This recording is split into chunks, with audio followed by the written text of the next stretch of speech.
ang empowerment ng Holy Spirit.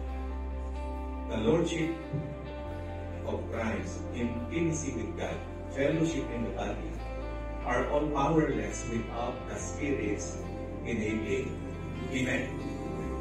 Powerless without the Spirit's enabling.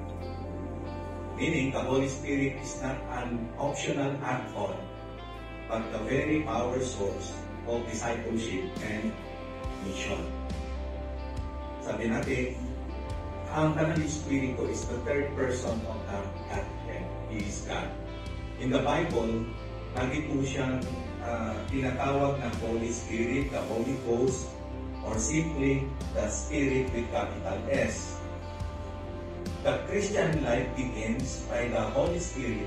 It will also end with the work of the Holy Spirit. In the meantime, the Spirit is working in us and through us, believers. Kaya lang po, marami pong mga Kristiyano, di pa po masyadong talagang kilala ang